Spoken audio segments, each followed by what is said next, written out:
Alors toujours dans cette mise en parallèle, je dirais pas cette comparaison, cette mise en parallèle entre la tradition du Vedanta Advaita, donc de la non-dualité, une tradition indienne, et la tradition spirituelle de Maître Eckhart, qui est une question de faire un avec Dieu, il y a la question du monde, de ce que nous observons, du milieu dans lequel nous évoluons. Du côté du Vedanta, on va dire, le monde est une apparence, le monde matériel que nous percevons par nos sens est une illusion, Maya, superposée à Brahman.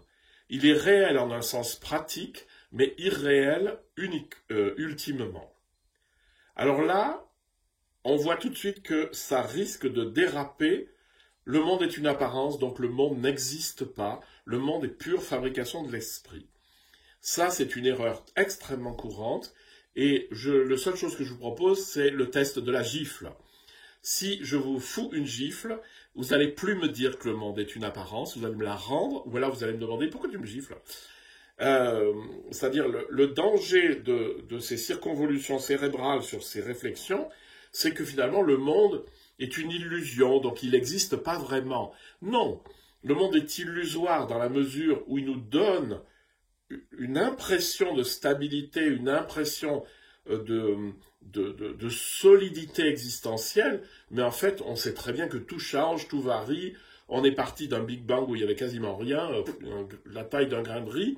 C'est devenu ce qui est là, ça reviendra sûrement là. Tout change, tout varie, il n'y a pas de... Rien n'est stable dans ce qu'on observe.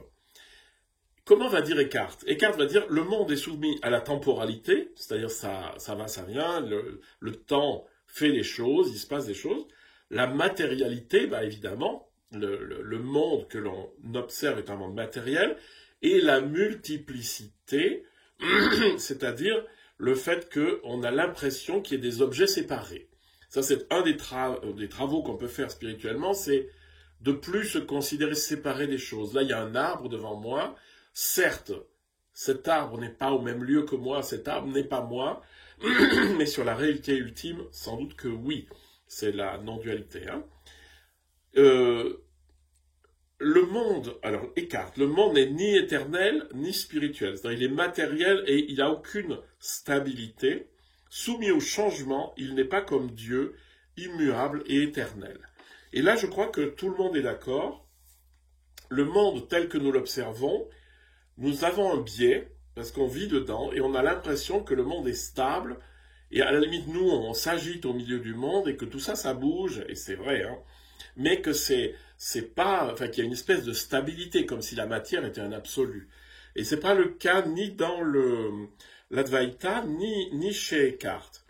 Alors là, je vous note juste qu'il y a peut-être là un petit frottement entre le Vedanta qui va vous dire bah, le monde est une illusion, c'est-à-dire il vous semble solide mais il ne l'est pas, et Eckhart vous dire bah, le monde il change tout le temps. Hein.